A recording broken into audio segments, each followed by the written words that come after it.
So you have some games here in this second half here. You have Ryder at Iona right now in the second half. 2-0. South Carolina has just some 3-1 over South Carolina State. Manhattan 2-0 over Marist in 19 minutes still. And then we have Fairfield 1-0 on Mount St. Mary's. We'll show you the rest of this first half of that. We'll show Ryder Iona.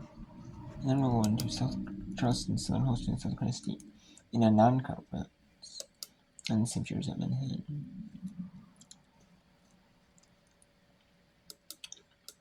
And then yeah, so and San Kinesis is in the 81st minute for us. And Ryder Iona is 12 scores. And then feel like that game ended with American University winning 5-0.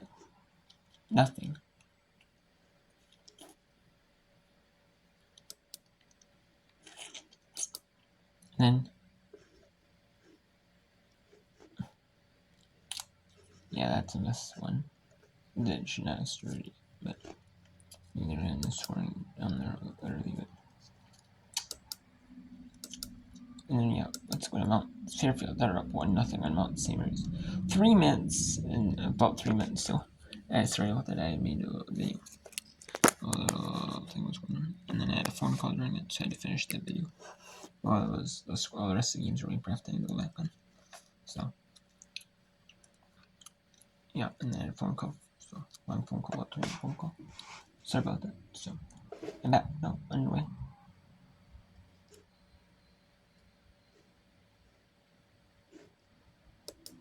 Play now in this first half where.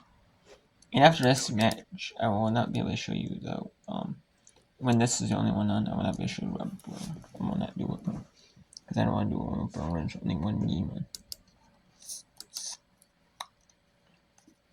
And I don't do Division 2 with Burns or Division 3. You might be thinking, because it's hard to find games for Division. Look up all the NC website. Look up the score time. See if they're still playing. Like the other side, the scores haven't updated yet. So. So, yeah. Didn't need much of a touch. It was a deft touch. Maybe using Nicole Wilson as a little bit of a screen. And maybe it came off of her as well. But you don't ask how you get him as long as you get him. And Kelly O'Connor linking up with Riley Roycroft, a pair of first years, combining on the goal. And this totally changes the team talk for these two squads. Fairfield with the wind advantage. Now get their second. Job's far from done, of course, but you get the pair of goals. The Mount, who have been struggling for consistency in goal scoring and goal prevention, has to be said there too. Stags with a bit of breathing room. That's where I kind of end my day with saying how many chances that Fairfield had and could they take advantage of them. Well, they do get it. They score them. And in fact, in terms of getting shots on target, 3 total in this match, but 2 have gotten past Michaela. That's not a great clearance as O'Connor runs onto it. She'll try her luck, but it's wide of the mark. Now for Lisa Abbott, knowing that Fairfield gave their first choice forwards and midfielders half of this first half off. All of them are going to be pretty rested coming back in for the second half. How do you generate some sustained offense? Yes, with the wind at your back for the remainder of the contest, but trying to break down the best defensive group in the MAC this season. It's going to be a tall task. Fairfield might not be done with just the 2 yet here as Roycroft over in the corner. Deflected off of her, and it'll be a throw for the Mount. Really shouldn't be in much of a rush here. Simmons does well to help it forward, but it'll go into the Fairfield bench as we hit the 45th minute.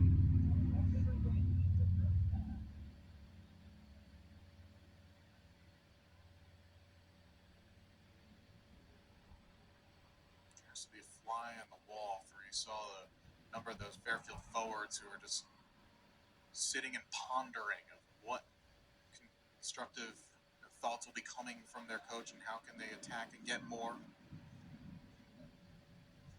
Fairfield team that hasn't scored more than 2 goals since their 4-1 victory back on September the 20th against Sacred Heart. A team that was, for the better part of September, still averaging as a group 2.5 goals per game. Vaz not able to clear this ball, bouncing in a dangerous area, but Katie Wright snuffs that out. She could pretty much just hold for the remainder of the half, though if she wanted to test how far she can punt the ball with the wind at her back, she's not even going to give us that opportunity to see it. And that will do it for the first half. Well, Fairfield scored early and scored late as Ashlyn Walsh headed home across from Alex Darcy. And then right before the end of the half, Kelly O'Connor doubled Fairfield's lead, finishing off across from Riley Roycroft. We'll step aside here on ESPN Plus. We've got much more to look back and look ahead to in the course of this contest, and we'll see what's happening elsewhere in the MAC as you're watching a presentation of women's college soccer on ESPN.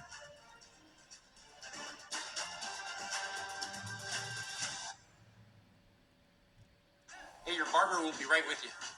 One barber? Hey, I'll get some burgers after this. So in. Just the sides and the top, please. I was saying, keep it tight.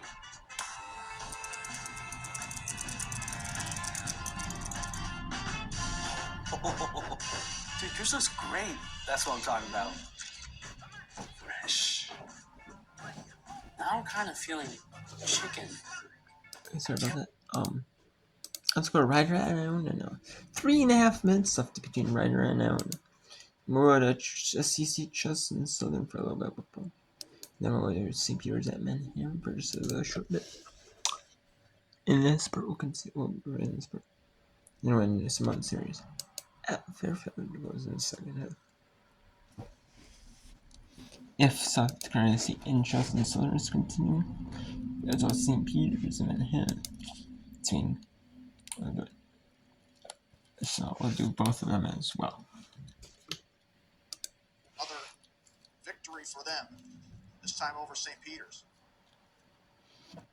16 minutes remaining in half number 2 over in Riverdale. Jones with 2:40 to play. Toward the arc, easily played away by Graziano. Now Jackson toward the near side, trying to get around Jones. She can. Good play by Jones. Try to back tap it to a defender and then eventually make a tackle out of bounds. Substitution here as Daniel will go off. And making a lot of sense, looks like that is Jolene Smith coming on.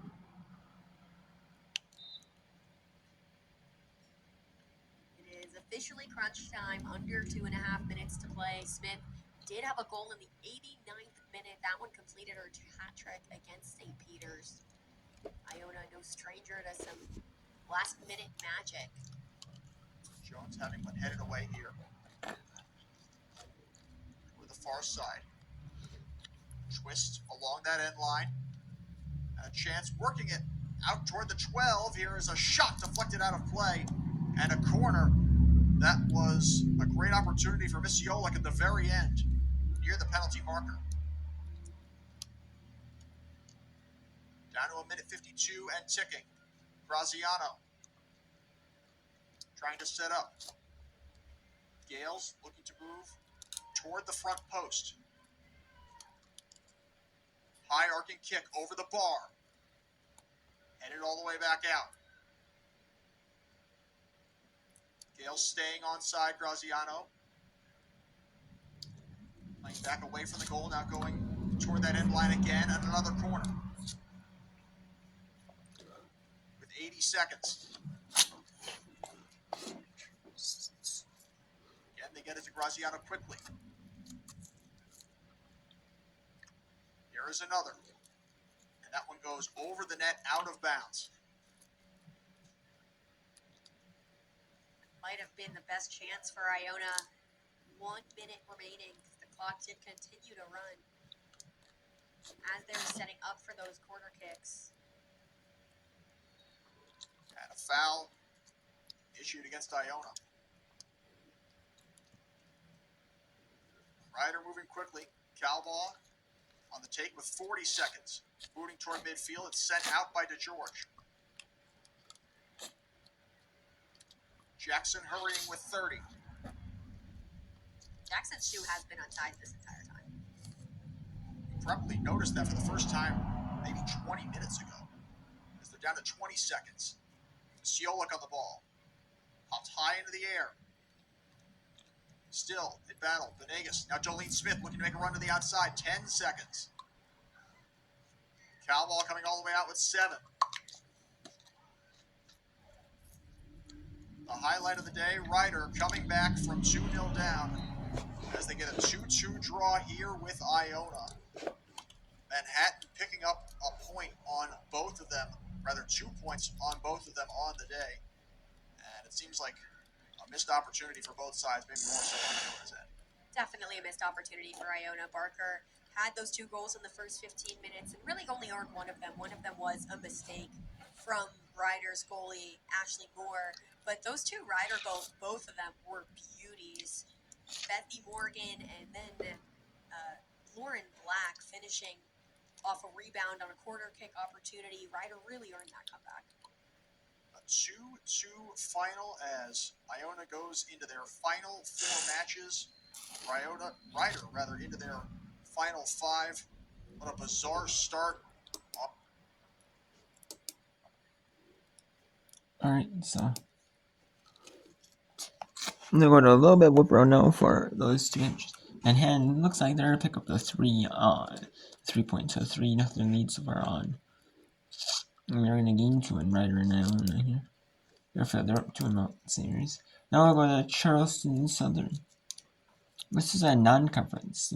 South Carolina State is, obviously, like I said, a Division I independent women's soccer. And the reason of it is the MEAC does not affiliate sponsor conference women's college soccer as all 8 teams have to have a women's soccer team. And all 8 teams do not. There's only 8 teams in the MEAC, so. And then they're Howard and Delaware State. They affiliate with the Northeast Conference.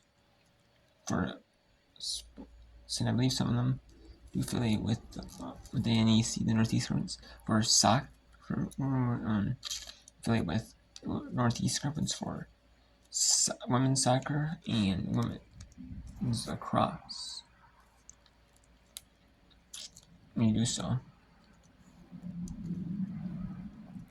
they affiliate. So yeah, they affiliate. So.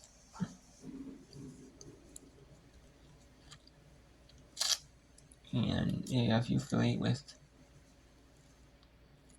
and yeah, so they're a Division independent. They don't have an affiliation with the NEC or with any conference actually. So the South Carolina State does get some games in, but especially during conference play. I mean, you do see some smaller conferences like Ivy League with only 7 teams. So 7 teams, 70 play every 2 months. So they're one. So, and then during conference play, you will play every 2 months. But then during conference play times, like you will have some games against non-conference opponents mixed in. As well, and there's some schools that they have a match day off. Schools that have a match day off during conference play, they'll play, like, especially some of the smaller schools on Shenzhen that they make a deal with. Like the big schools. Like the big top schools in soccer, a good one, yeah. Yeah, you might have match in some local schools. Some more local matches, close by, not far away. So you'll see that, So like you see Cornell and Lafayette yesterday, and today you see NJT at Pennsylvania. So they're decently close by, not like super far away. So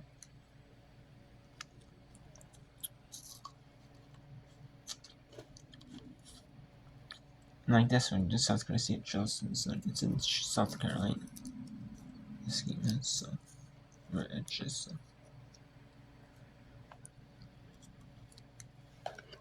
Or maybe South Carolina State. I know they play some games against HBCU.